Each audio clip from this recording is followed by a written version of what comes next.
Welcome to those of us joining us online for this discussion of why Canada needs a basic income guarantee. And welcome to everybody who's joined us here in person as well. Before we start, I want to do a land acknowledgement. Wilfrid Laurier is located on the territory of the neutral Anishinaabe and Haudenosaunee peoples, and territory marked by the broken promise of the Haldimand Tract. I think basic income, a conversation about basic income, is fundamentally a conversation about how the state treats different groups of people.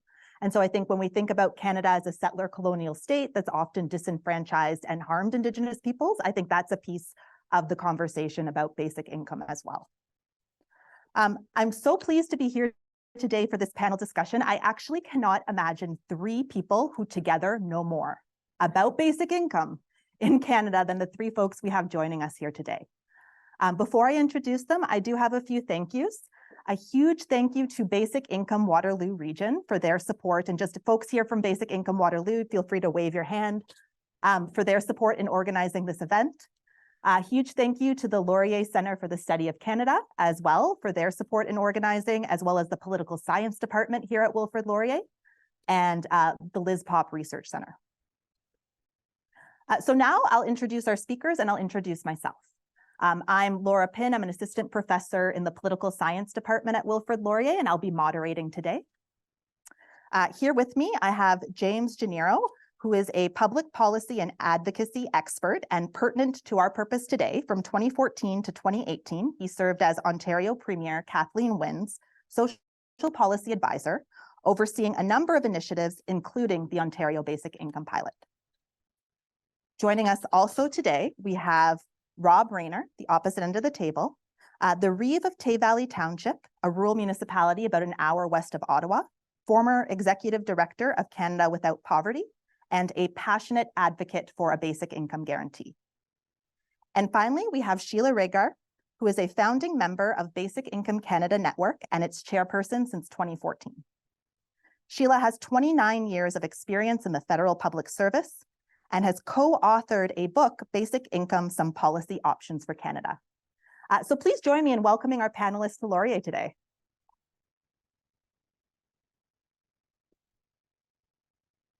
So how we're gonna run the format is we're gonna have a moderated discussion with some time for Q&As afterwards. So if questions occur to you throughout the panel, feel free to kind of make a mental note, write them down, because we will take questions from the audience as well as those online as well. But I wanted to start by asking the three of you how you came to work on basic income advocacy, sort of what brought you to this topic. And I wanted to start with you, Rob, if that's okay. Sure. Thank you, Laura. And thanks for the folks for being here and the ones who are listening in online, and to James and Sheila for joining on the panel. It's an honor and a pleasure to be here. So for myself, I knew nothing about this topic until early 2007. I had started work at Canada Without Poverty, also knowing very little about poverty issues in Canada, but I was ready for a change in my working life from working on environmental issues to social justice. And in early 2007, I heard then Senator Hugh Segal give a talk. And for those of you who have heard Senator Segal or the late Hugh Segal speak, you know how eloquent he is. And he didn't use a PowerPoint. He said there are some things men over 50 shouldn't do, and one of them is use PowerPoint.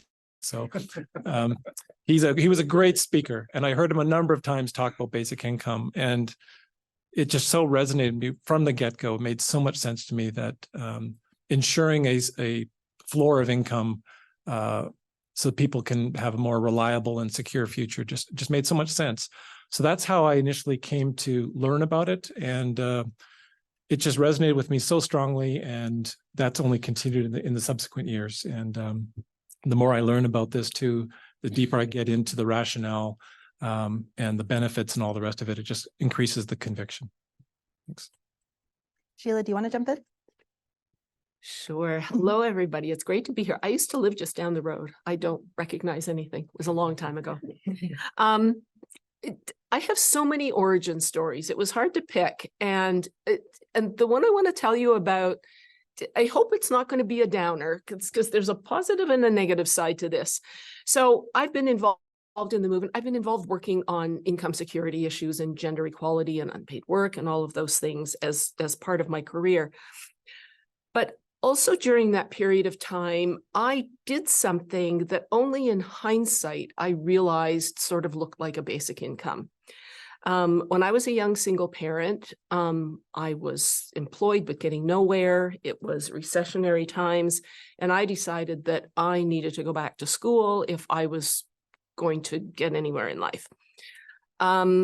So I did that. I got a graduate degree with student loans and with the support of family benefits in Ontario, which at the time was a different arrangement with social assistance. There was kind of regular welfare, and then there was family benefits, so you were in a sort of more trustworthy category. I just got really lucky with a worker who signed me up and left me alone. And I went to school and I got my degree and raised my children. I moved cities even and heard from no one. And I've gone on to this incredible career because I was able to do that. Shortly after that, Mike Harris got elected in Ontario, and he made what I did illegal. Mm-hmm. And a few years after that, Kimberly Rogers was convicted of fraud, of welfare fraud, for doing what I did.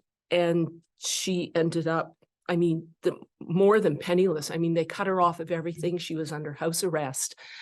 And she committed suicide.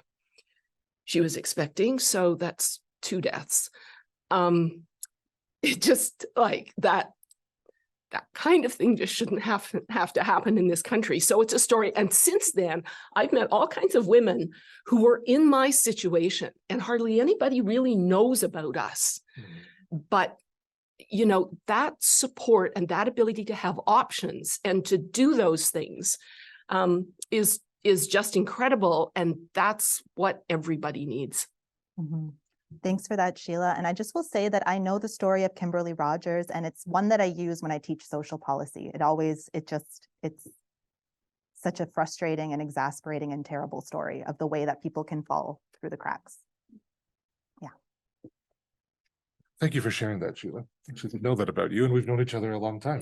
I'm James Janeiro. Pleasure to be here. Always thrilled to come to go anywhere and talk about one of my favorite topics, being basic income. I came to this, I guess, in a couple of different ways. So I am the son of Portuguese immigrants. My whole family immigrated to Canada. Before they immigrated, they were doing pretty well. They left because of a fascist regime and oppression and that sort of thing.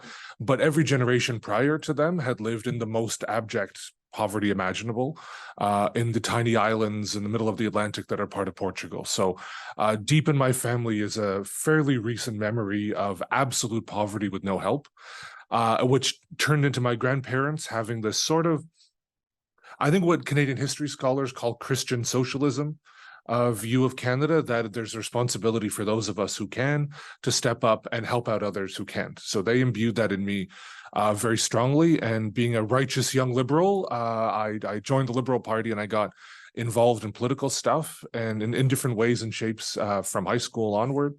And then during my master's, actually, I also encountered the late, great Hugh Segal, who I think is looming over all of us here and always will in Canada when we talk about poverty and basic income. He came and did a guest lecture in my undergraduate program at the University of Toronto and kind of opened my eyes to, oh my God, like this is a pretty cool idea. And then I did my master's, also U of T, and got an opportunity to do some research on this stuff and actually get into this stuff, including a little bit with Hugh. And then it was a sort of a confluence of factors that led to me working in the political side of government alongside fine Canadians like John Malloy, who's joined us at the back, and working in, sitting in various ministers' offices at Queen's Park, humming and hawing around social service reform, how are we going to do this, and actually getting to say to a couple of ministers, like, do you know about basic income? Like, maybe we should just like throw this whole thing out and start with something different, and then getting some version of James, you're nuts, like just like get back to work. And then having the immense privilege to work for a personal hero of mine, Kathleen Wynne, who, when I brought this idea to her, said, sure, let's try it. And we'll get into this later. So I came about this in a bunch of different ways, and I have had the immense privilege and honor to actually get my hands dirty on this and make it work, and should be back. So thank you. Thanks for that. So we've kind of been talking around it a little bit, but Rob, I was hoping you could kind of set the landscape for us in terms of just really explicitly get us all on the same page. So what is a basic income guarantee? So yeah, that is a fundamental question. And, there are different definitions are out there. Basic Income Waterloo Region has a definition on their website. But fundamentally, it's basic income represents a transfer of cash, ideally from governments, although there are experiments in the world that don't involve governments, but it's a transfer of money from governments to eligible persons that is reliable and regular and optimally is sufficient at the maximum level to ensure that people can live above a poverty line. There are many variations and there's many factors that go into design, but fundamentally it's the transfer of cash without any expectation of work or really any other behavior. There can be some eligibility criteria, but that's the essence of it. And it differs so strongly from most of our income security programs, which have often many conditions attached to them and often can be stigmatizing. Basic income carries no stigma with it. Mm-hmm. Sheila, James, anything that you would add in terms of setting that baseline? Maybe not now. Okay. Continue with your questions. Okay. Can I add? Absolutely. I think there are two pieces I would just emphasize on that. The first is universality, so that everyone is eligible for it, everyone is entitled to it. It's a calculation that's agnostic as to why you need it. It just meets you at the point of you needing it. I think that's a very important point. The second is that it's a guarantee. So it's there when you need it. So you can make life decisions based on knowing that if X and Y were to happen or A, B, and C weren't to happen, that is there waiting for you. I think there are a couple of other parameters there, but that's important to emphasize, I think. Yeah. Absolutely. And just to further chime in on the concept of universality, there's really two fundamental models of basic income. One is the universal basic income, which is universality of receipt. Virtually everybody gets the basic income. Old age security is kind of an example of that. Most seniors in Canada qualify for old age security. And the other model is what's called the income tested model of basic income, which is more universality of access, which gets to if you require it, it's available to you. And the Guaranteed Income Supplement, another seniors program, is an example of income tested basic income. So both models can exist, but most advocates in Canada in general, when we talk about a new basic income for working age adults, we're in favor of that income tested basic income, and we can get into the reasons why that is so. Mm-hmm. Thanks. Yeah, thanks for those additions. So, I mean, I'm struggling here because anything I want to say, I feel like will lead into this, but why do we want to be talking about a basic income in Canada right now? And I think, I have a lot of thoughts about that. I think there's been heightened interest in conversations around basic income. There's been interest at the municipal level from Waterloo Council as well as Regional Council. Why should we be talking about a basic income in Canada right now? And Sheila, I don't know if you want to jump in. Sure. I think there are several reasons for that. I think, first of all, we know so much more about it now. There's so much more evidence that's been built. We know this works on the basis of Canadian policy, not just pilots, but there are pilots everywhere, and we see the same pattern of benefits. On the other side of the scale, we see what's happening around us from the last 40 or 50 years of existing policy that's driven us to exorbitant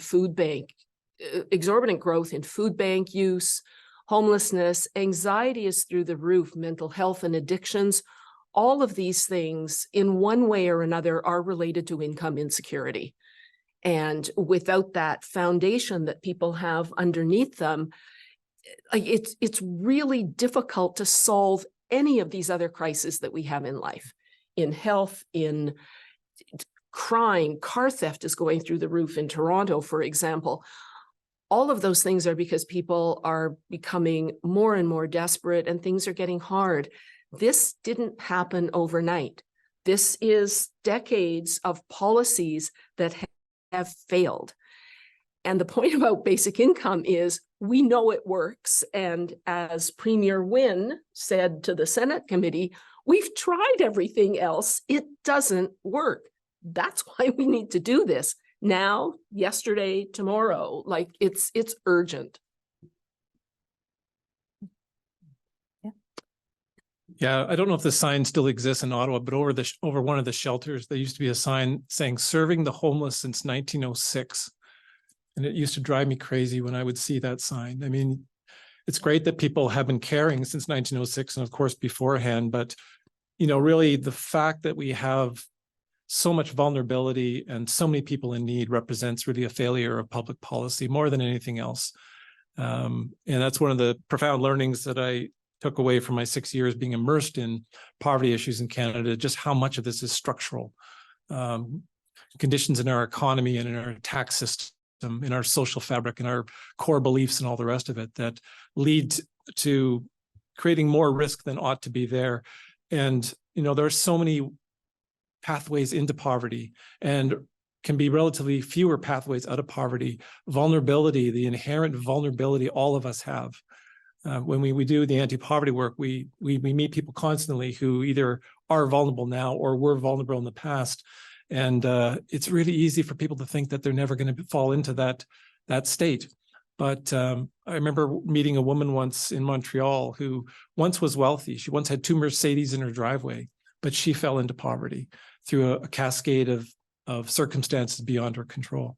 So this whole theme of vulnerability has been with us for a very long time. And as Sheila says, we have this powerful evidence around cash benefit programs generally and basic income specifically, this powerful evidence to show how effective it can be if we only trust ourselves a little bit more to allocate more resources more equitably and then watch people flourish. Thanks. Powerful words.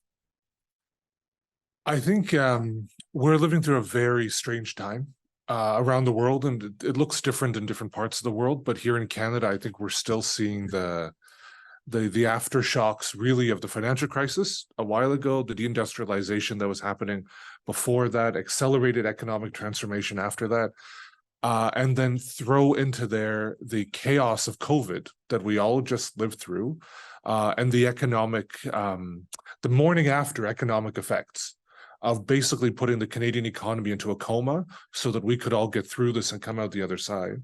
All of that has created, I think, this weird soup of precarity where people I don't think we have the vocabulary yet, but people, in my just anecdotally, and I've seen some polling around this, people are feeling more precarious today than they ever have in their lifetimes. And that is agnostic as to age, education, geography, regardless of where you are or who you are. The number of people in Canada who are 1 or 2 missed paychecks away from, as you said, Rob, the woman used to have 2 Mercedes, no longer having that.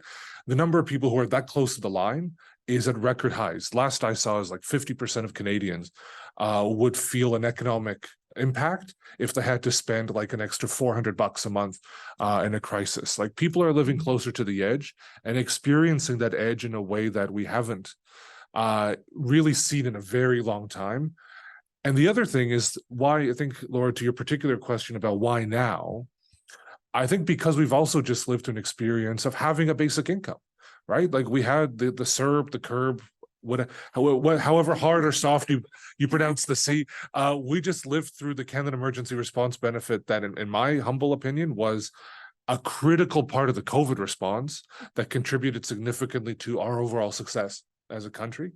And it proved once and for all, in addition to all the evidence we already had, proved once and for all this novel idea that if you give people some economic security, hey, maybe we're actually all going to be okay. And that's still so in recent memory for people. A lot of people received it. A lot of people knew people who received it. So I think that's another reason why it's so in the zeitgeist right now in particular, because we've just experienced it. And what, 1.5 years ago, it wound down. So it's still very hot in our minds. Yeah, thanks for that. And I think it really brings to mind, I do a lot of work on housing, and often people say, you're closer to being on the street than to being a millionaire, most of us, right? And so I think this broader sense of precarity in a lot of ways have made conversations about income security more relevant, I think, to a broader section of Canadians. Although, of course, it's always been a pressing issue for people living with low and fixed incomes, right? In terms of not having that income security, but now we're seeing increasingly parts of the middle class feeling that concern and uncertainty.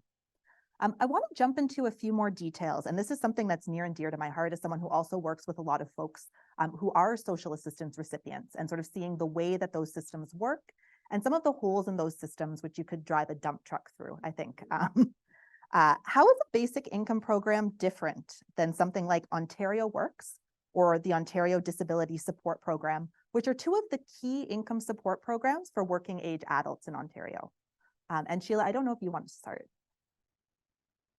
Yeah, that's something that lots of people ask us. What is the difference between some of the programs we have now and even things like what's a minimum wage compared to a minimum income? So I think Rob identified very clearly what the key principles of a basic income are. And that's it's unconditional, it's universally available, and it's adequate. Like, it's called a basic income because it's there to meet basic needs. So when you compare those like fundamental principles of that kind of a program and you see it in action for seniors and families with children, when you take a look at programs like Ontario Works and ODSP and other social assistance programs across the country, all of them are grossly inadequate. All of them are highly conditional, but it's variable. And to the credit of some provinces and territories, they've been working to try to make their programs less conditional. But the adequacy is hard for provincial and territorial governments. And like the hoops that people have to jump through is just crazy. It doesn't provide security nor adequacy. And it excludes all kinds of people because it's really easy to be thrown off. And it's actually really hard to get on. Like the distance between doing okay and getting on social assistance, like that cliff that you fall over, that's part of the problem that a basic income addresses that no other problem does. There's nothing there. There's no income security there in that middle that supports working people while they're employed, while they're trying to balance raising their family and getting to their job and all of those volunteer work, all of those other things in life. So a basic income, provides you that adequacy, the options, the sense of dignity and decency, the ability to make your own decisions, which is taken away from you by most of these highly conditional programs. So but again, we have examples of the best of how that works in lots of cases in seniors and kids benefits. Some good things we've learned from CERB, some things we want to avoid in the future, which are good lessons too. But yeah, it just is an entirely different mindset that is focused on providing income security, not trying to patch people up after disaster has happened to them and failing to do that too. Yeah, just to add on what Sheila's saying, we basic income advocates are very supportive of other investments in our social security system as well. We know that the income piece is huge, and failure of income security policy is a big reason why we have so much vulnerability continuing, but investing in other forms of social supports is also critical. I spoke with the mayor of Oshawa a few months ago, and he's a big supporter of basic income. And he sees, like many big city mayors do, he really sees that vulnerability on a day-to-day basis and the impacts of being downstream of failed public policy. And he just really emphasized, he said yes to basic income, but also yes to more robust policies and services to do with housing, addiction, and mental health. So those sort of four things he really emphasized. And I know many basic income colleagues wholeheartedly agree with that. Sometimes we're criticized and people will say, well, no, basic income, maybe, but what's more important is to invest in other public services. And we just push back and say, no, basic income plus other public services. Mm-hmm. And we're a big, wealthy country. We can afford a lot more investment in these areas. For me, one of the biggest benefits of basic income is its non-stigmatizing nature. It doesn't require people to go to a government office and knock on a door and get an appointment and fill out forms and be asked questions and then have to report further on their circumstances. To me, that is so 19th century sort of thinking. Basic income is far more honoring of people's dignity, fundamental dignity. And we can use the tax system, and we know how to do this so well and so efficiently through existing programs like the Canada Child Benefit and Old Age Security. So Canada's got a lot of experience in this. This is not a new idea. We've been practicing basic income at least since the mid-1960s, but it's that working age population which is currently the biggest need. We also need to bolster some support for seniors and for children as well. Yeah, thanks for that.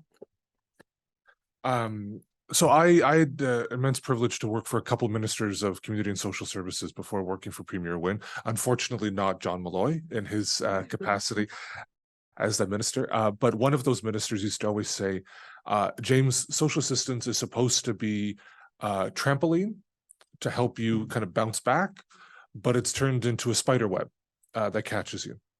Another guy who talks about this is the great John Stapleton, social policy researcher. He put out this amazing report a few years ago that concluded decisively that ODSP in particular, he didn't comment as much about OW, but our disability support program in particular disables you. So you can walk into ODSP at one level of health, one level of community participation, mental health, etc. After a while in the system, I think his data was around 6 months. After about 6 months in the system, by all measures of quality of life, health, mental health, etc., social determinants of health, you are worse off. That is completely counterintuitive, right? Because the system is designed to be there to catch you when you fall, but because it's such a spider web, it traps you into it with what was, when I was more involved in this, over 600 rules that are stacked on top of you every day as you're trying to make decisions about, do you work that extra shift? Do you spend the little bit of money that you have at the end of the month to get your kid a birthday cake so that you can have a little bit of a party for them? But no, the social assistance worker will be asking you, oh, why did you spend $20 when you could have spent $19.50 on the cake for your kid or something like that? This trapping is real. This bouncing back doesn't happen. It does make you worse off, unfortunately, the longer you're in the system. And both of my colleagues up here said it better than I could. Dignity is so important. If you spend some time with people who live on social assistance, like it is as though the weight of the world is on their shoulders. You know, they're living in the system that isn't working for them or anybody else, but it's all they've got because they are so trapped by this panoply of nonsense around them. And I contrast that with getting to speak to some participants in the basic income pilot, especially some who had been on social assistance and moved out of it into basic income. It was literally as though they were walking taller, right? Like their dignity was restored, their government was behind them, their society was behind them, and they could make these decisions about their lives that the rest of us take for granted without some bureaucrat breathing down their necks every minute. So my thoughts, thank you. Yeah. Yes, Sheila, please. Just, it seems like a good point maybe to introduce some interesting work that my organization, BICN, is doing on mental health and an analysis of how program design affects that. And it backs up like everything that James is saying. The person who did this, who did the initial research for this work, is a graduate student, but she is an experienced social worker who was in the social assistance system, working there for a while. For the past many years, she has been working with the Department of National Defense. So she is a social worker treating people with serious trauma issues from their military experience. She didn't know a lot about basic income when she started working with us, but very quickly realized the huge difference it made to be able to treat her patients now, her clients in the military, because she could deal with their trauma. She didn't have to deal with people who were worried about their housing and who weren't eating properly and had all of these other things going on in their life and no capacity. So that difference for her was huge. So it was easier to treat more serious trauma when you didn't have the daily grind to deal with. And I thought that was quite amazing. So we've analyzed different programs based on the sense on a continuum of how much security, simplicity, autonomy, and unconditionality they deliver, based on extensive literature review of what matters most to people's mental health and mental well-being. Social assistance does every single bit of that wrong. It's creating mental illness. I mean, it's disturbing any kind of well-being that people had. And like, that's just, to me, like a horror as public policy. Yeah, it's such a punitive system, and the current social assistance system, and it really focuses on the individual.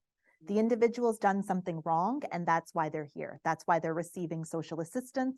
They're not deserving, right? And instead of putting the lens on our society and saying, well, hey, for people who have disabilities, look at employment discrimination, which is well documented, right? And the fact that full-time employment rates are much lower, partially because of that employment discrimination and a difficulty. And so I think really putting the focus back on the social systems that structure precarity is one of the things that really speaks to me about this as well. Because I think, you know, just as we all know, the system is so punitive to people just trying to survive. Any sort of survival mechanism, any sort of tiny bits of additional income cobbled together, you put yourself at risk of being cut off, being punished, having things clawed back, right? And so it makes it very difficult to make ends meet when for OW, the current rate is around $780 a month for a single adult, which you can't, that's for all of your needs with a $500 shelter and allowance. Find me the place you can rent for $500 and I will be. And then for ODSP, it's around $1,200. But again, with a $500 shelter allowance, neither of these are adequate. That is my soapbox. I will stop talking. You're not here to hear me talk. You're here to hear other folks talk.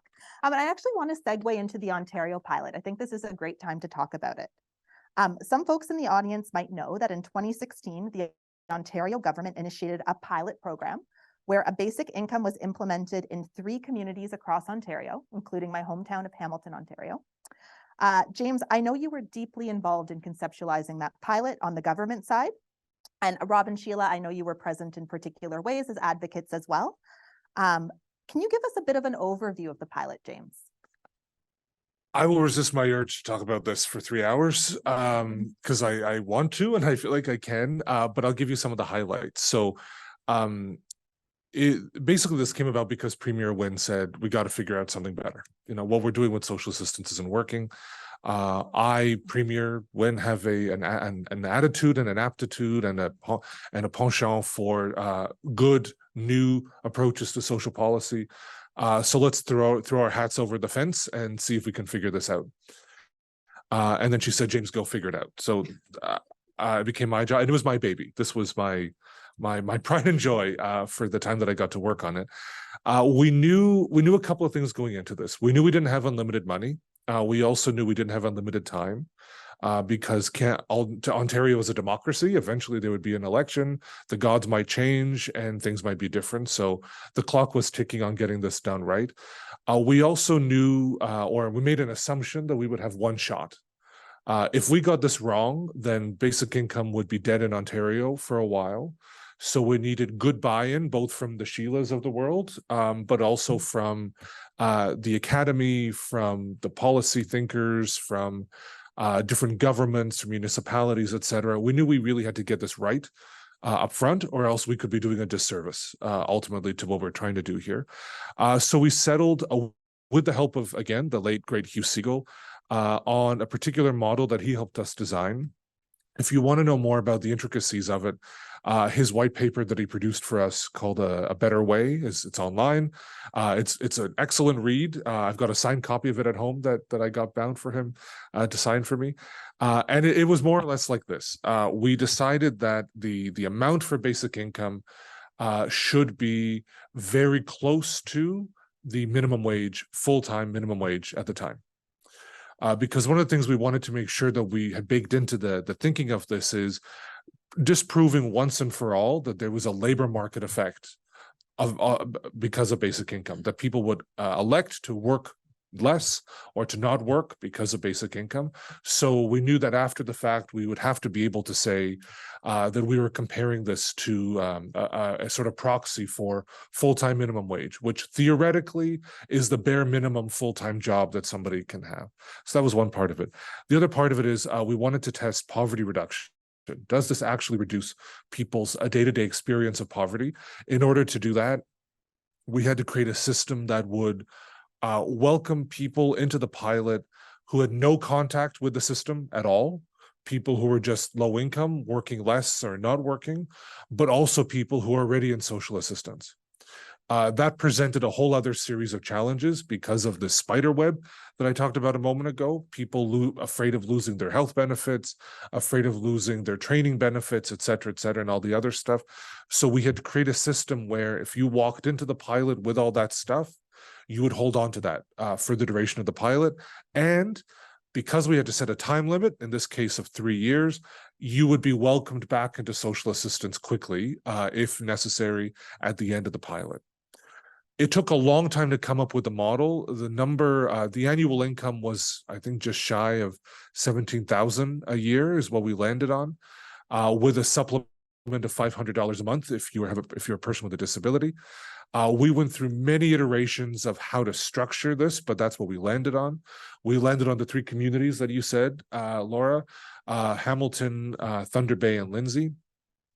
We knew we had to be north and south about it because Ontario is a very diverse province. We had to be in an urban center in the south, and we had to be in somewhere relatively representative of the north.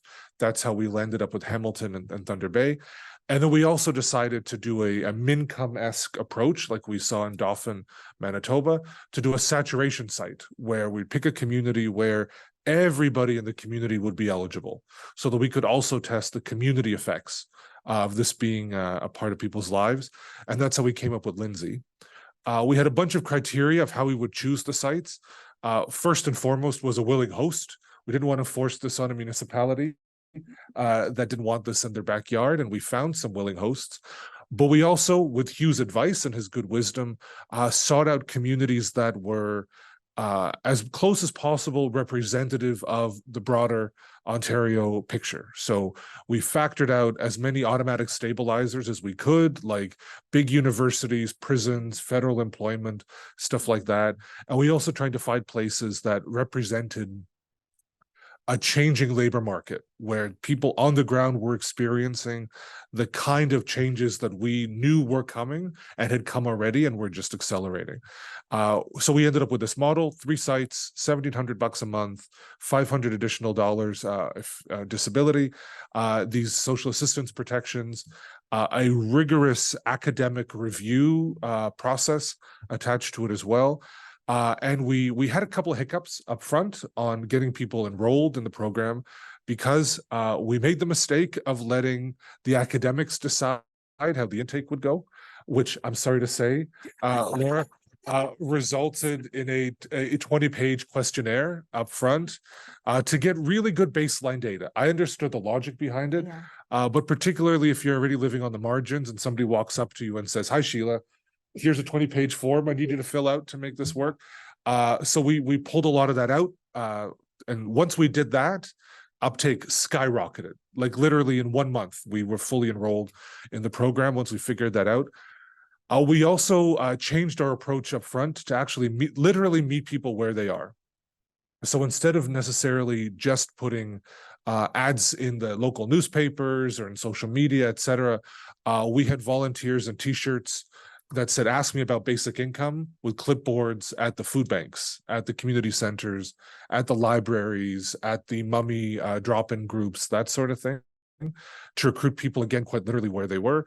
Because we also learned from those initial growing pains that a lot of people were actually distrustful of this to begin with. They'd been burned by government already in a bunch of different ways, or they owed back taxes and they were afraid of interacting with their government because of what consequences would come to them for this whatever they had in their past. So we learned along the way, and in the end we ended up, if I may say so myself, with a pretty amazing pilot that was fully subscribed, that was still the pinnacle of academic integrity and the pinnacle of academic ethics as well. We didn't want to meddle in people's lives any more than we had to, and it was, again, fully subscribed, and we were checking in with people at least once a month, if not every 2 weeks, to make sure that they were still okay, that everything was still proceeding okay. They had the option to opt out at any time, from the beginning of the pilot in earnest to the cancellation of the pilot by the Doug Ford government, we had 100% retention. Nobody dropped out because it was actually working. So that's what the 5-minute version of. I could do a lot longer, so I'll stop there, and we'll take further comments from my panels. Just to give a sense of the scope, about how many people were enrolled across Ontario?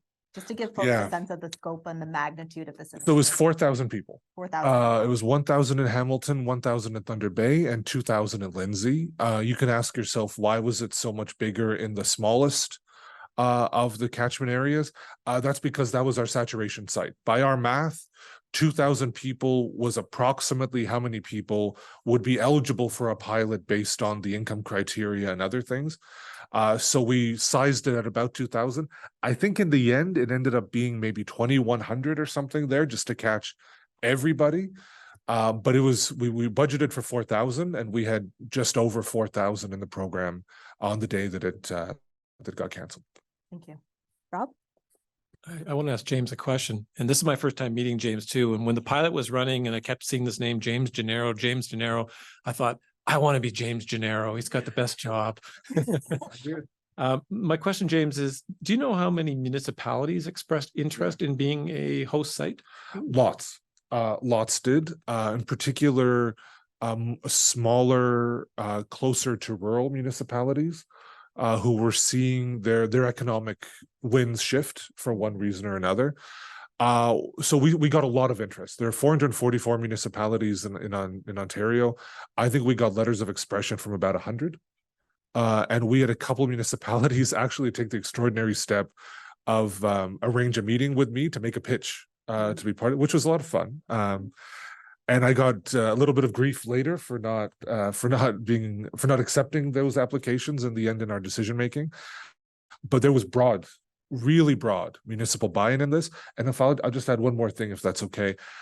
We also wanted to test this in an Indigenous community. And I should have said this earlier, to apply the same parameters as everywhere else to see how this works on reserve. We put out an open call to Indigenous communities across the province, like we did with municipalities, and we got pretty close. There was a more co-design process involved with it. There was more consultation. There was more tailoring that was necessary to make it work. So we were unfortunately unable to actually get it going in the most interested Indigenous community by the time the election happened. But that was like top of my list for when we got back because we were so close. Unfortunately, we didn't get a chance to do that. So a lot of interest in both Indigenous communities and among municipalities. So there's 444 municipalities in Ontario. And so if you got 100 had shown interest, it's, roughly 25% of them did. And that's extraordinary. And I think maybe one of the ripple effects of the pilot, which in my view was set up to be a world-leading experiment. It really was a tragedy. The Ford government didn't see it through.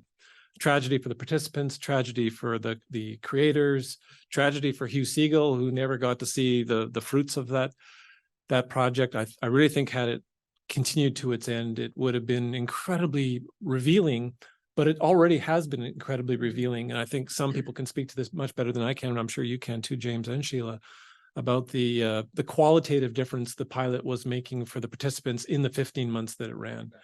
But just back to the municipal side, I'm from Lanark County, which is in Eastern Ontario, and we have 9 municipalities, eight lower tier and the upper tier.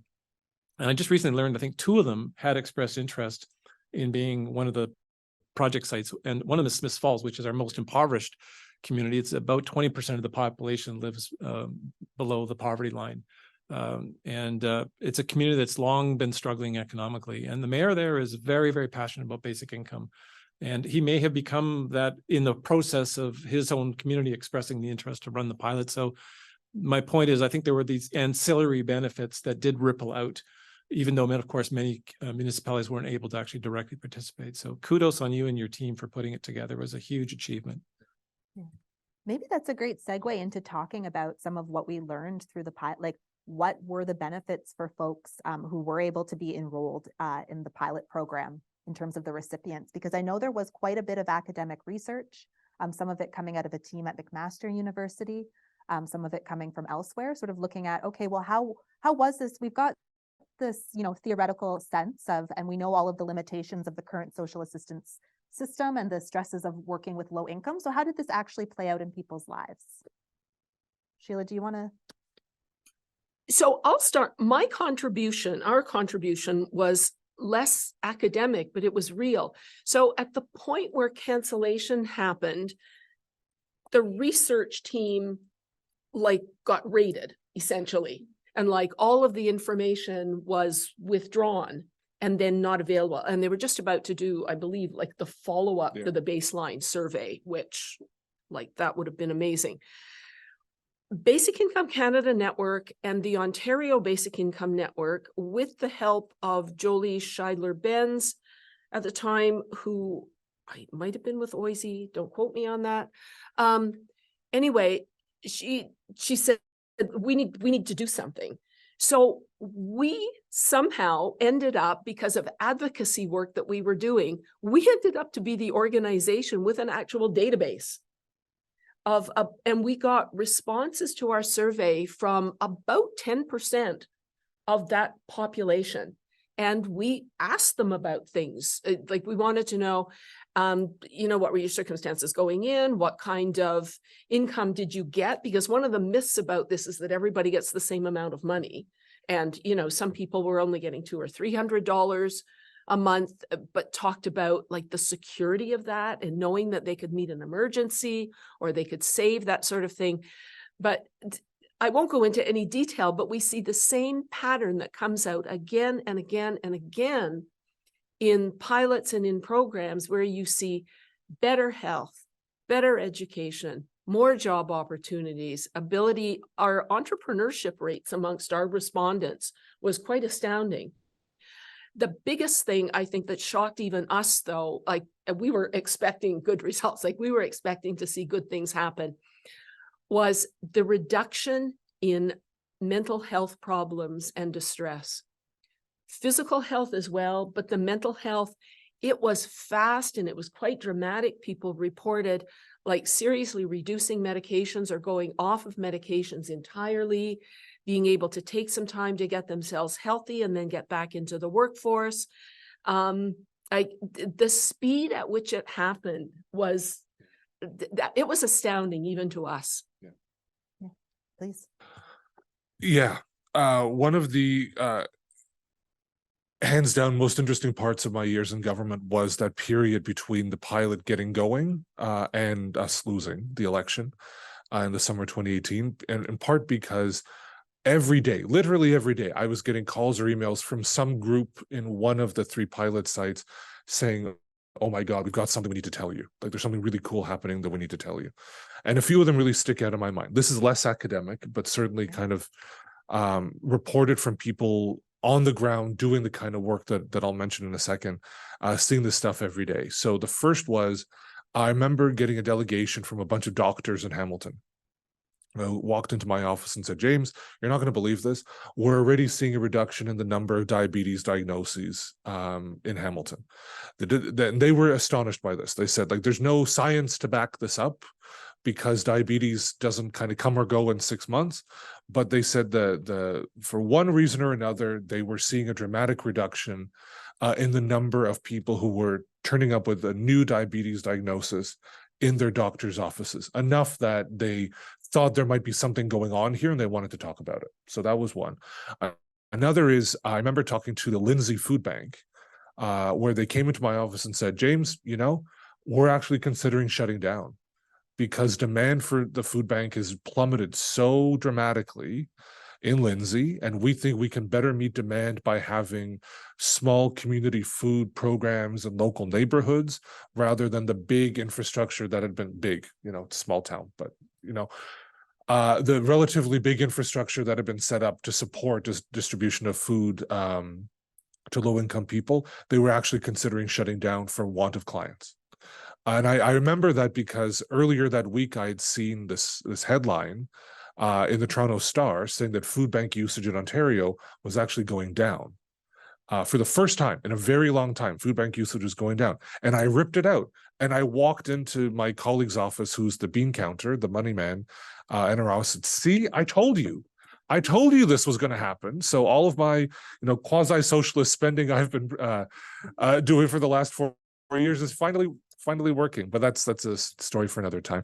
Another is, I remember meeting with the Alliance of Domestic Abuse Shelters in, I believe it was Hamilton, who had a very similar story to the docs who came in to see me. Said, James, we are seeing real reductions. Like they're not shutting down. They weren't at the point of being able to declare victory on anything. But these are people who have been working in this sphere for a very long time and know the pattern.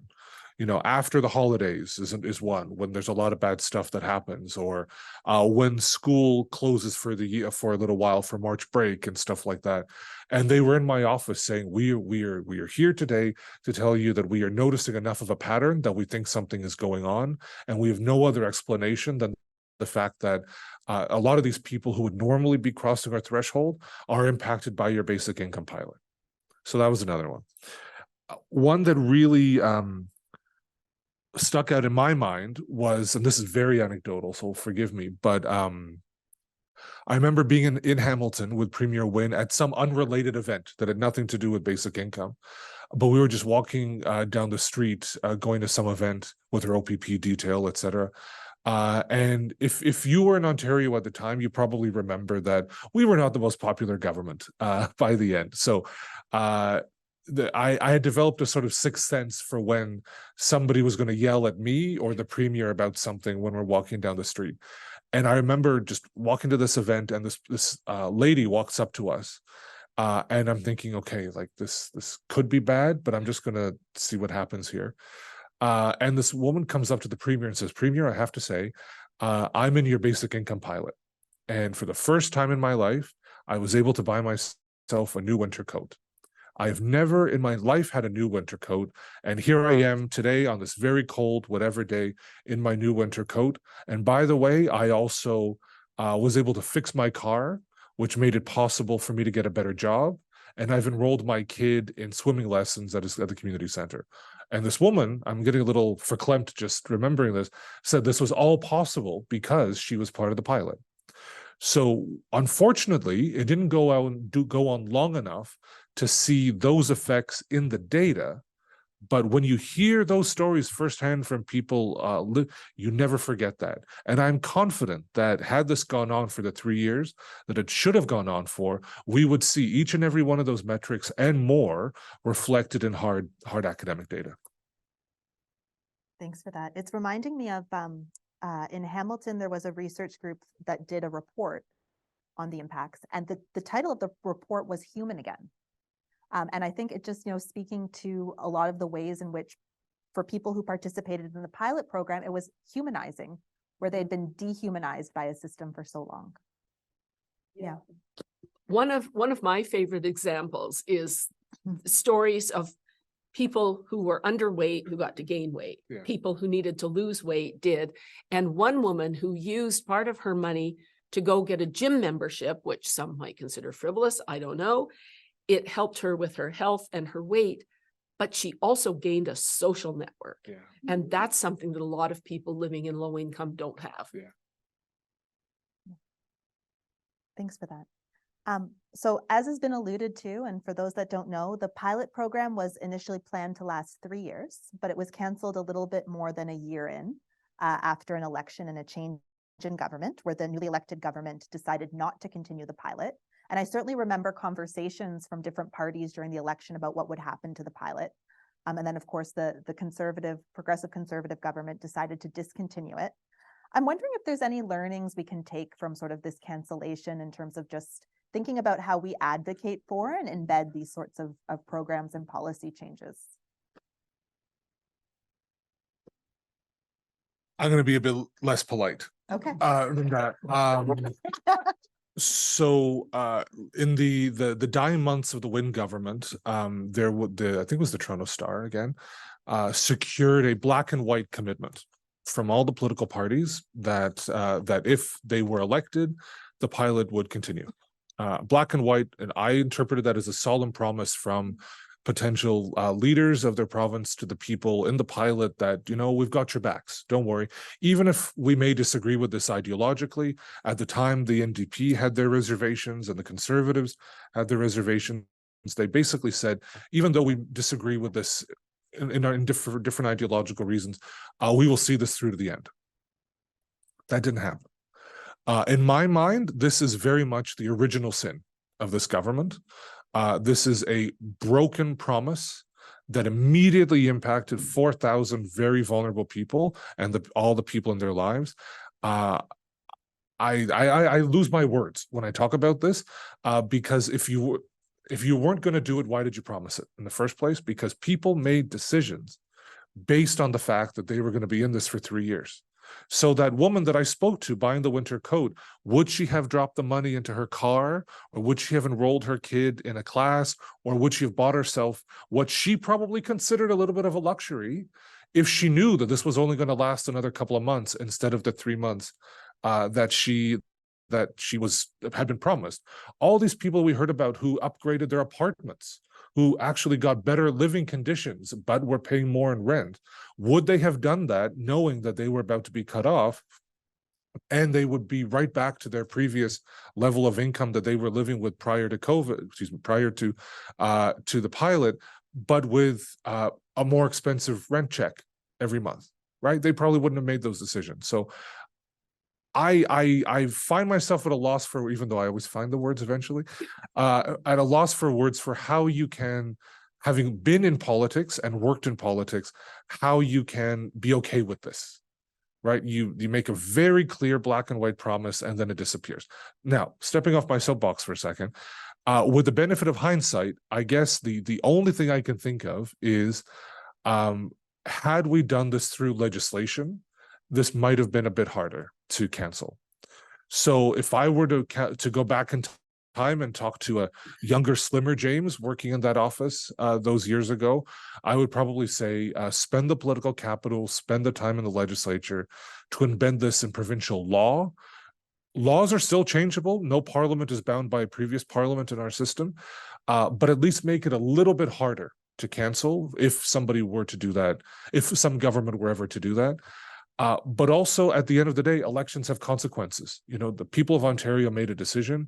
Unfortunately, we knew about a bunch of things that were coming. We didn't know about this one, right? This was a clear, broken promise. Yeah, Rob? So for me, a really key frame around this whole issue is human rights. I do approach basic income from a rights lens because I believe very passionately that people have a fundamental human right to security.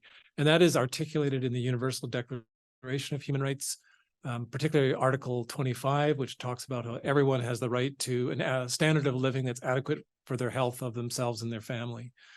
And our Charter of Rights and Freedoms, Section 7, talks about the right to life and liberty and security of the person, which was recently invoked by Judge Valenti in his decision with regard to the tent encampment here in Kitchener. It's a landmark ruling because I think for the first time the Charter, well, you're an expert in this, Linda, or Laura, you could expand, but I think this was the first time that clause in the Charter was invoked to ascribe the security of the person clause to this kind of an issue. I believe, don't correct me if I'm wrong, Laura, but I think security of the person originally was meant to mean the right not to be arbitrarily detained. But intuitively, it also means to me security of the person in terms of your basic security, your physical security, your mental security, and that basic income is the means to make human rights real. That is a really fundamental, important point for me in my advocacy. And I think advocates need to do a better job in referencing this human rights kind of language, because unless the response to vulnerability and deprivation is anchored in a human rights framework, I feel it's always kind of susceptible to the government of the day that can take it away based on their priorities and policies and canceling laws, and people then lose access to those forms of security that maybe they thought were always going to be there. So I don't know how we actually get deeper into the human rights architecture to anchor this stuff more strongly, but at least we have the Charter of Rights and Freedoms. We have the Valenti ruling. Last night at the basic income event that Basic Income Waterloo Region pulled together. There were two speakers talking from a lived experience, and they both spoke about their acute vulnerability and their acute mental distress. And the second speaker did make reference, I think very boldly and bravely, to, you know, she's contemplated taking her life, and she's not there at the moment, but I think she could easily tip back there again based on what she was describing. And we know that there are quite a few people in states of deprivation who contemplate taking their life as a way out of that trauma. If we anchor this to a human rights framework and say, look, at the very least, we are going to honor our human rights commitments that we've made internationally and nationally, then these policies I think, have even more of a rationale and hopefully can stand the test of time. It's such a strong reminder that this is a life and death matter for folks. Like, we can kind of intellectualize and talk about it at one level, but at another level, like, it really does matter. Yeah. Sheila? Yeah, my outrage at Ford was very similar to James. So you had mentioned that I was a federal public servant for decades, and I worked in policy areas. And for the Ford government to come in after 6 days and say, we have evidence that this isn't working, like, that does not happen. That does not happen. And so, you know, people were just furious. And then any attempts that we might have made to, you know, extend the runway was a big issue for a while, to at least continue it a little while and that sort of thing. But we were completely cut off. I mean, they wouldn't even talk to us. Like, I was barred from like any kind of communication. And then, however, something else happened that I see as a little bit more positive, and that was general outrage at broken promises, at lies. So a lot of people who were on the fence about basic income started hearing about some of the good stuff that was coming out, really galvanized against doing something so horrible to people in the middle of this. The research community galvanized, so other political parties started galvanizing. And I think that brought a lot of people on board. And then on the legislative front, like, I agree with James, and it's hard to do jurisdiction by jurisdiction too. And I think that's the importance now that is getting some public attention, but still not enough. And that's the framework bill in the Senate and the House, S233 and C223, would do that. It legislates a framework for governments to come together and to figure out how to do this as a country. And having that in legislation would be a huge success. Yeah. I mean, this is such a great segue to my next question, which is slightly more hopeful than talking about the cancellation, but just what do you see needing to happen to move forward with the basic income guarantee in Canada? And I think, you know, Bill S233 is one example of steps that are being taken, particularly at the federal level. Be curious to hear either more about that or sort of other steps that we need to be taking to move forward with this.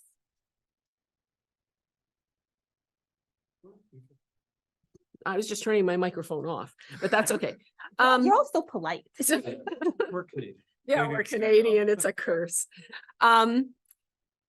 So a lot of what we've been talking to people about lately, I mean, since the pilot, but it's growing even more recently, is building sort of a movement of movements. And that's bringing together people from food security, allies in faith communities who have been, some of whom have been basic income supporters for a long time, people in the environmental movement. We did a cooperative green resilience project that looked at the links between income insecurity, community resilience, and environmental issues. So that kind of work, and I think, I really think it's working. There's somebody I was talking to recently in Toronto who runs a vegan food bank, who's mounting a sort of put food banks out of business campaign with basic income as, you know, part of the way of doing that. And on that, there are some posters at the back. What we're trying to do is continue that conversation, bring people together. We can't do it in a way that the framework bill does in legislation, but as advocates, we can do it. So we have a basic income forum, Canadian driven, that we're organizing for the end of May 2024. Forum2024.ca. The website's up finally, with all the information you need, but it is about bringing everybody together, activists, politicians, academics, people with lived experience, people from different sectors, and come and figure out how we do this together. We have an amazing lineup of speakers who represent those different communities, the disability community, environmental, human rights, all of it. Yeah. There's some posters at the back of the room as well. If you want to take one, if you've got an office on campus, you can pop it up by it as well. But that's great to know in terms of sort of building that big tent movement. Yeah. Rob? Yeah. So further to Bill S233, I do think it's a major milestone moment in this movement in Canada.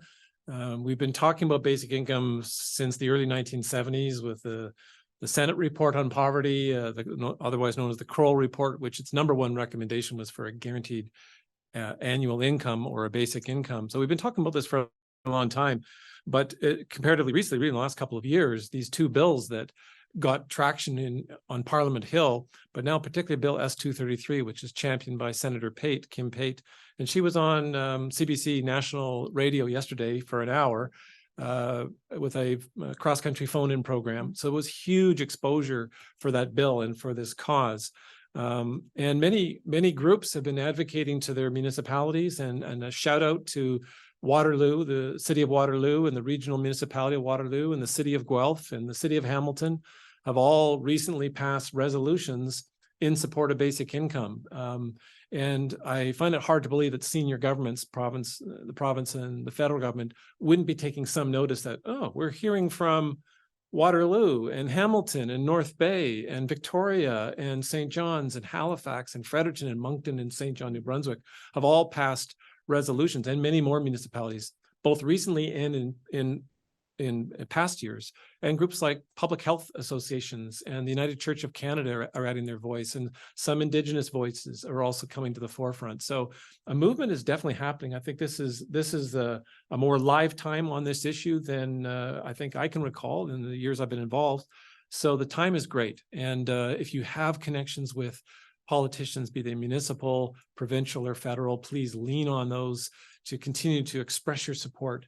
And it's not that we all have to have the answers about how this is all going to work, but some very bright and capable people with years of experience designing policy and versed in economics and public finance can be put into a room. And just as they did with the Ontario pilot, despite whatever flaws they were, I think in general, they nailed a lot of it very well.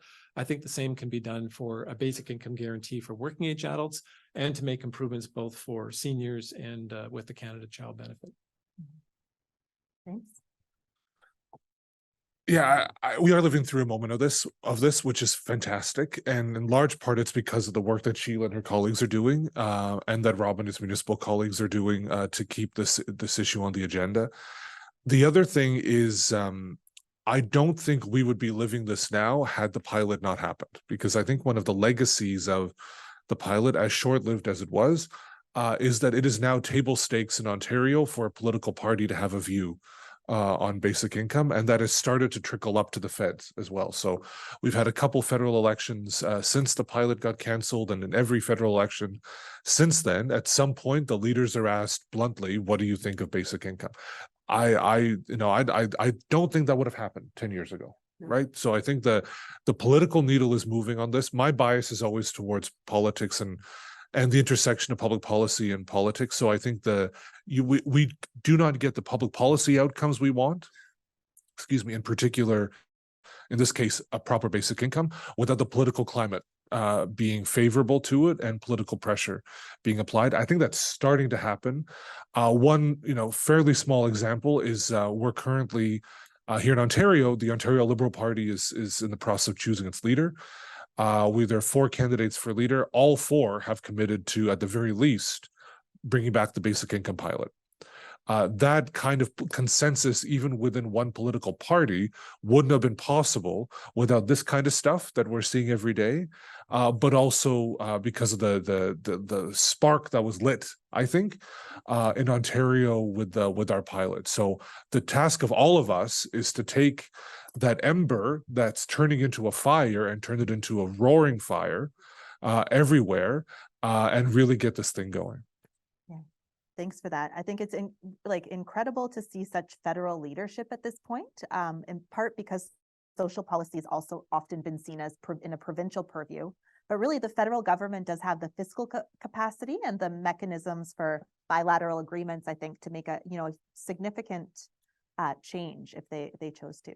I could continue asking the three of you questions indefinitely, but I do want to take a moment to open it up to the audience to see if we have any questions from folks here in person. If you're joining on Zoom, there's a Q&A box and you can type your question in there as well. And I believe Eric has a microphone that he is going to run with if you have a question. So just please let us know any questions. No bad questions. Obviously, we have a particular view on this issue, but it's good to unpack things that might be coming to mind. Yep, and then at the back. Could you talk briefly about cost and affordability and the benefits, like quantitative benefits of doing this? For instance, I have a pet hobby horse.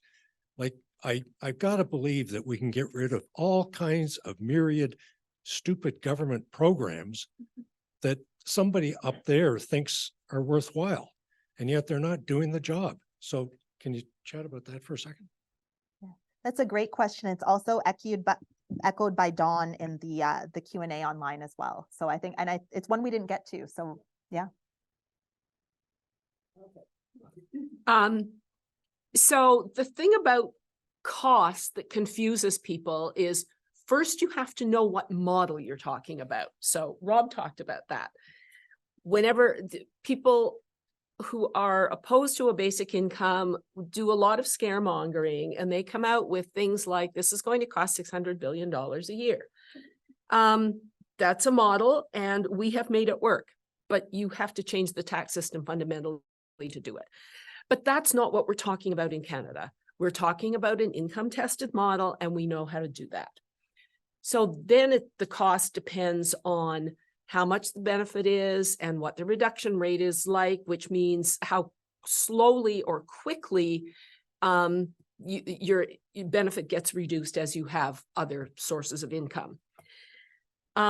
So most of what I see in the media and what I see discussed most often are gross costs. And I've been trying to figure out a way to help people understand that there's already money in the system. So the Parliamentary Budget Office is one based on the Ontario model that they costed that came out at around 82 billion, I think. This is not 82 new billion dollars.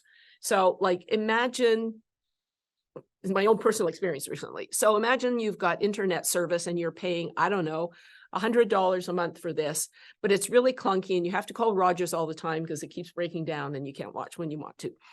So they say, oh, well, we can get you faster service. And you know that faster service will cost you more, but it's going to cost you maybe $10 more. They're not going to send you your original bill for $100 and a bill for $110.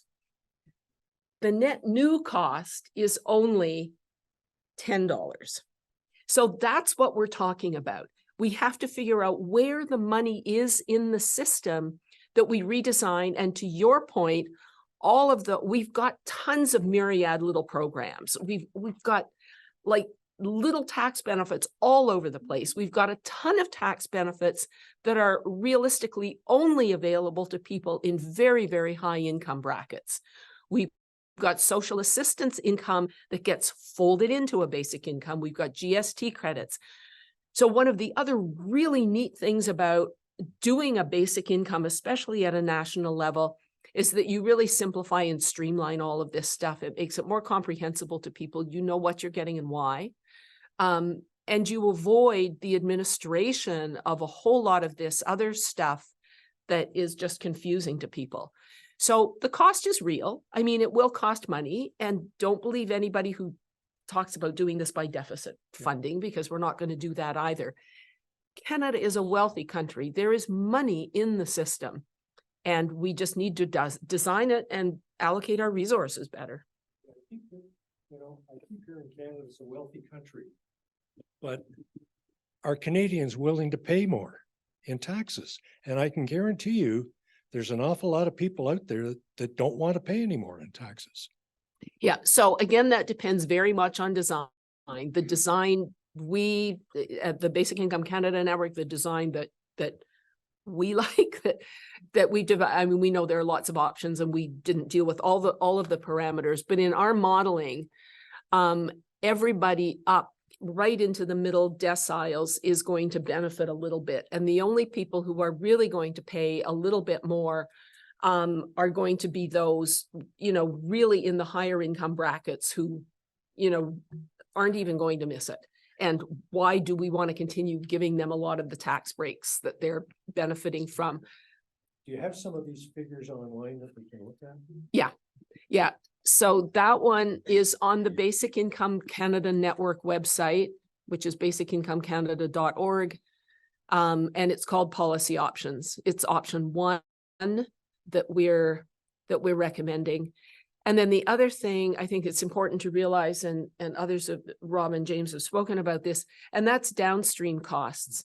If you can pay a little bit extra in taxes and know that you don't have to pay out hundreds of dollars in donations to food banks and homeless shelters, and your whole society is going to be, you are going to live in a better Canada. And that's worth a couple of tax dollars. I am in the bracket. I would be hit by my proposal, and that's just fine because I want to live in a healthier, happier country. Rob, I can see you want to jump in, and then maybe we can go to the gentleman at the back. Yeah, it's a good question. There's definitely been some academic study of how to fund a basic income. I've got a study right here. It's called Funding a Basic Income, Proposed Federal Tax Measures and Funding Paths from October 2021, done by a consultancy in Ottawa. And they identified 15 federal tax measures that would largely not touch households with income below 100,000, and even many households below 150,000 would largely not be touched by what they're proposing. So most of what they're talking about is focused on higher income households, corporations, and in particular the financial sector, which has realized substantial profits far and above most other firms or sectors. So, there's really interesting stuff in there. And one of the challenges of basic income, it's very elegant at a high level, but you get really into the weeds when you start dealing it. How do we, some of these detailed policy considerations or funding considerations? I just think because there's so much great information out there in studies like this and other ones like the kind that Basic Income Canada Network put together a few years ago, it points to many different ways of raising money, finding money. In the existing system, we're spending, don't totally quote me on this, but I think it's in the range of $15 to $20 billion a year on existing social assistance programs. Much of that money could just be redirected into the basic income, away from those stigmatizing, ineffective programs, and it wouldn't be all the funding that would be needed. It'd be a big piece of it. The GST and HST credit, which is an existing program, is kind of like a basic income, Tiny. very tiny, and it's only paid out 4 times a year, but most or many households receive it. But there's about $5 billion there as well. So you start to stitch together, oh, okay, the money actually can come from different places. Now this looks affordable. So yeah, we're not hurting for lack of the information. I would love to see the federal government get Bill S-233 passed into law. Federal government then is charged with sitting down with the provinces and say, okay, we are going to start to hammer this out. And we are a big and wealthy country. Roughly 25% of the wealth is held by the top 1% of Canadian families, and the bottom 40% only has 1% of the wealth. So we're not the most unequal country in the world, but neither are we anywhere close to being a more equal country. And we have powerful research that shows that the more equal a country is, the better their social outcomes and their economic outcomes, their levels of trust, and even their levels of happiness. So we can aspire to do better. And I think we can get there. I really think we have the potential to get there. James, let me know that he wants to weigh in. Just very quickly, I just, first of all, to underline 3 or 4 times exactly what my co-panelists said, but also to think about the other side of the equation. So day 1 of the fiscal year, about 50% of every provincial budget is out the door already. for healthcare systems. Now, our healthcare system in Canada, this is our natural inheritance as Canadians. We're very proud of our public healthcare system, as we should be. It's not perfect, but it's there when we need it. One thing that comes out loud and clear from every study on basic income is the positive health effects that comes downstream, sometimes immediate consequence of this. So even if you were to hypothetically do some math around that 50% in every province across the country, going down to even 49% instead of 1%, you've suddenly created 1% of every provincial budget across the country that's now on the table to help fund this kind of thing. So that's one part of it. The other part of it too is another lesson that I draw from the CERB experience is that even though the economy was in a coma, even though there wasn't a lot going on, we didn't fall into a recession. Now, is that about to happen? Some say yes, some say no. But in the moment where other countries around the world were plummeting into the worst recession they've seen, if not ever, certainly since the financial crisis, that didn't happen here. I think in large part because spending was still happening. It was reduced. It was more local. It was more hyper-local in many cases. We had reduced many transactions in the Canadian economy to, I've got a check and I need some bread, so I'm going to walk down the street and get some bread, rather than big macroeconomic capital expenditures and stuff like that. But even then, we didn't fall into a recession. And there is a very clear economic multiplier to spending from low-income people.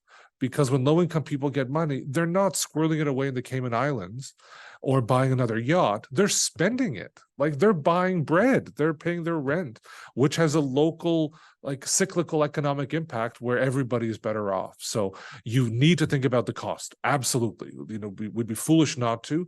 But I think you also have to think about the other side of the equation, which is the growth that's possible from this kind of thinking. Thank you. Yep, at the back. Oh, well, not quite the full back, but yes. Yes. Yeah. Thank you for a really excellent panel. And I would express the same.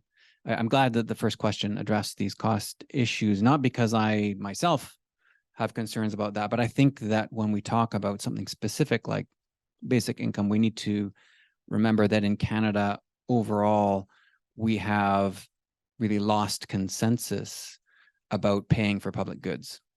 And we need to rebuild that. And so this is just one part of that. So in a sense, like, we almost need to lead with, hey, we need to pay some more taxes. I mean, not everyone, but we need tax reform. And that's what enables so many of these other things to happen. But since that's already been treated, I wanted to ask a different question, which is about thinking about the vulnerability of the pilot here in Ontario with the change of government, and thinking about the momentum that you've been talking about, but the vulnerability of our federal context right now, and the nature of our political system and democracies in general is to build consensus around these kinds of things within specific political alignments or political parties. And I just wanted to ask if you feel like the momentum that this conversation is gaining is actually reaching beyond, say, an NDP and a liberal kind of tent, and whether within a broader, maybe more conservative tent within Canada, there are also folks who are starting to listen, who are getting on board. What's going to happen if we have a conservative government in the next government federally? Thank you. Yep, Rob? Yeah, great question. So currently in Canada, in Newfoundland and Labrador, the government, the province there has an all-party political committee studying basic income. She may know more about that, but that's been in place for a little while. So it's just kind of cool that across parties they've agreed to look at the possibility. And actually, Newfoundland and Labrador brought in a very limited basic income program for youth who are receiving residential services, youth who are in residences who need more support. So they're providing, actually, they call it the basic income program. So that's kind of cool. In PEI, this is now true, I think, for at least 4 or 5 years. I think Carol may know more about this, but there was an all-party, unanimous all-party agreement to support basic income. So there are some cross-political party, cross-partisan things that have been happening, which is great. At the federal level, it was actually Pierre Poilievre was the one who asked the Parliamentary Budget Office for some figures on modeling a national basic income program based on the Ontario pilot. So whether or not he himself is actually supportive of this, I don't know, but I believe like MPs like Michael Chong have shown interest before. He's a Conservative member of Parliament who's shown some interest in this. Of course, late Senator Siegel was prominent Conservative and really championed it from a small C Conservative viewpoint. So we do need to have those cross-party and cross-partisan conversations and hopefully agreements. Hopefully everybody, no matter what their political stripe, would recognize the benefits of this. And it shouldn't be an ideological, it shouldn't be anchored to a particular ideology.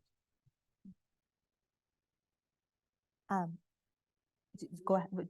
Yeah, and I see your hand as well. I'm going to go online and then over to you. Yeah, just really quickly. Also at the federal level, there is an all-party anti-poverty caucus that was started way back when by people like Senators Eggleton and Siegel.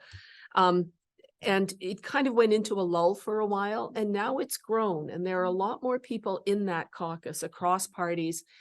And there are MPs and senators in that parliamentary group who are really interested in working across lines. So that's a hopeful sign. And you see that, replicated in some of the jurisdictions.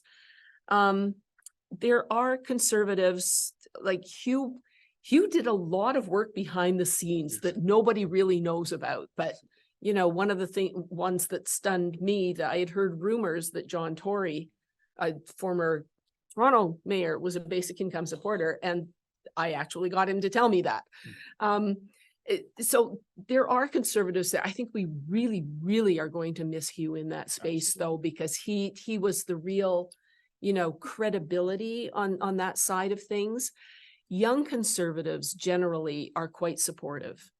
And it's interesting that you mentioned a lot of the more rural communities were interested in the Ontario pilot.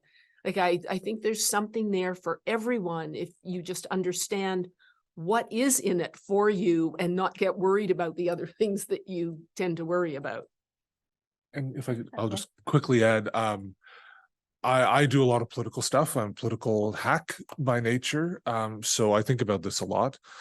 I think to your first point, I would say that part of that fraying of that consensus is because we have erred on the side of hyper-targeted programming to support people rather than universality. The bedrock of Canadian society, healthcare, CPP, et cetera, are universal programs we all have access to. Over time, unfortunately, in my opinion, we've moved away from that sort of thinking and towards let's solve a particular problem for a particular group and plan accordingly, and have the bricks built that make up the wall around those programs be the rationing of the program. So I think that's part of how we've lost this consensus on this kind of thing, is we've lost this universality. Another way to describe basic income is UBI, universal basic income. So I think one of the magical bits of this is that it's truly universal. So everybody, done right, everybody should see themselves reflected in it. Also to say, our current incarnation of conservatism in Canada, I would argue, has just as much of a populist bent as it does a fiscal conservative bent. Basic income may not make as much sense if you're looking at this squarely from a fiscal conservative angle, but it makes a lot of sense from a populist angle. And I don't use populist in this sense in a derogatory way, just a sort of a fact of giving the people what they want. There's an element of basic income logic to that as well, which I see as a glimmer of hope if indeed there isn't a change of government. The last thing too is one of the fathers of basic income around the world is an obscure little economist. You may have heard of him, Milton Friedman. One of the weirdest days I had was when I was briefing our very much not conservative Milton Friedman type liberal about basic income. And I said, Premier, I've got Milton Friedman here. Like, I literally had the book in my hand and I opened it up to the page where he argued for a basic income. And I felt a little dirty afterwards, to be honest, But there's some creative thinking that can be done to marshal arguments squarely on the conservative side of the ledger that really push in favor of basic income. It just takes us talking about things a little bit differently, and putting a different spin. Thanks for that. I did not know that tidbit about Milton Friedman, so I'm going to tuck that away. Yeah, I want to go to a pair of questions online that are related and maybe particularly pertinent for this audience. One is, can you explain the effects you believe a basic income will have on the pursuit of higher education, entrepreneurship, and other goals that are deemed risky? And the other question is whether there were university students enrolled in the pilot, and if so, what impact that had on them. And so I think they're kind of, they're not the same question, but kind of related. And so, yeah, any thoughts on those? I'll start again. The risk issue is really important to understand because we have so much in our system that's built in that prevents us from taking positive risk. So the idea of starting a business, my son lives in the States, but he has like soared and sunk so many different times trying to do different things. Getting an education is a risk, especially with, student loans and all of that sort of thing, particularly for low income people or people from families where, higher education isn't something that's part of your family history and you're doing it for the first time. All of those things are really risky. You need some support to be able to do that. And those positive risks are one of the greatest things that a basic income allows because it gives you options. Even just in getting regular jobs and finding out what's going to work for you. One of the stories we got from our signpost survey on the pilot when it was canceled was someone who deliberately kind of tried out 3 different things and worked at them for a while until he realized which one was actually going to be something that was going to be lasting and build a career for him rather than just desperately putting food on the table. So those aspirations that people have just are a lot more hopeful with a basic income. Social assistance in particular, still in most places across Canada, I believe, and not really up on this, but you can't really take anything more than a really, really short-term course that isn't going to get you anywhere. So it inhibits the initiative that people have. Thanks. I'd have to go back and double check my notes, but I'm quite certain, Sheila, correct me if I'm wrong, but I'm quite certain that we actually specifically excluded university students. We had university age people, so young people who were not in school. But if I remember correctly, the thinking was education is one of these automatic stabilizers, right? Like, so you've got an OSAP income, you've got scholarships, you've got other potential streams of income. It was not a judgment about whether students should be provided with income support or not. It was a sort of just a program design issue, just to try to maintain the integrity of those inputs into our design process. So again, I'll double check my notes, but I'm pretty sure we had none, right? Yeah, I'm not sure at the outset, but there were a lot of people who did enter higher education when they got on the pilot. For sure. I'm not entered, sure. Entered higher ed. Some of those people. Entered higher ed, we had a lot of that. People who, in part because of their basic income checks, were able to, again, enroll in courses, upgrade their skills, do that sort of thing. We had a lot of that, but we didn't have university or college students kind of in that initial intake of the pilot. Yeah. And one of the reasons why that's so important too, especially on the education front, is that from the baseline survey, we knew that a lot of people going into this had declared that they felt they were in dead-end jobs. Yeah, exactly. They were just not going anywhere. Yeah. We're going to take one last question in the room, and I'm so sorry. I know you're with Basic Income Waterloo Region, and I just am blanking on your name. Carol, thank you. And I apologize to folks online who there are many excellent questions here that we just simply can't get to. But yeah, please go ahead, Carol. I just wanted to mention a book that we in Basic Income Waterloo have found very helpful, and I want to acknowledge Rob Evans. It's called Share the Wealth. And I had it up here, the Gauvin, Gauvin, and McEwen. And the review says, shows exactly how Canada's wealth can be more fairly shared with measures that would impact only the 1%.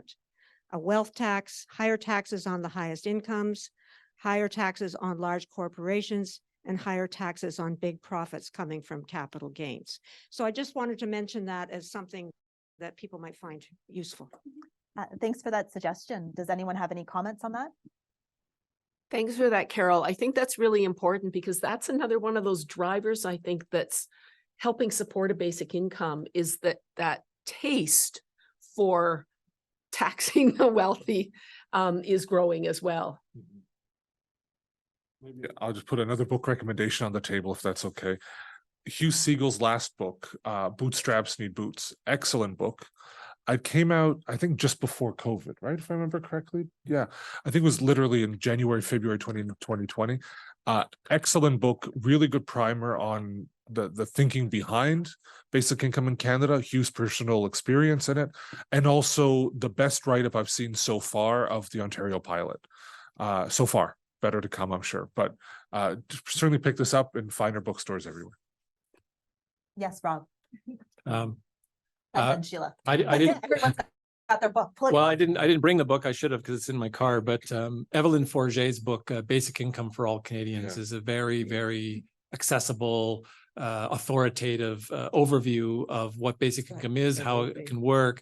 And she's got a whole chapter on basically dispelling myths and so forth. So, and if you don't know the name Evelyn Forget, she was the researcher, the health economist who dug deep into the Manitoba income experiment and determined what some of the outcomes were of that. And she's one of our leading experts in Canada with regard to basic income. So I highly recommend that. And also Jamie Swift and Elaine Power's book, The Case for Basic Income, which goes into a lot of depth around the Ontario pilot, both what led up to it, the actual experience of the pilot, the cancellation of the pilot. It's also a worthy book. Yeah, and one more, especially for the younger people in the group. This is a zine. I didn't know that was a thing until I got my copy. But the Basic Income Canada Youth Network have put together this that talks about different pilot experiences. And some of it is written directly by Jessica Topfer, who is going to be one of the speakers at a conference we're planning in May of next year. And Jesse Golem, who was on the radio show with with Senator Pate the other day. So it's like graphic novel format type, but again, gives you lots of examples of pilot experience. Oh, that's great. I've got a 5-year-old, got to get her started early, right? Yes.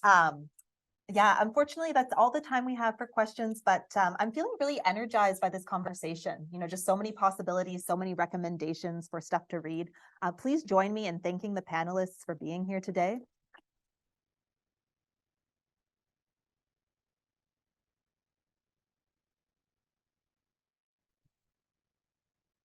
And just a reminder, there are some materials at the back, both concerning the conference Sheila was mentioning, as well as Waterloo Region Basic Income, some local materials about that group as well.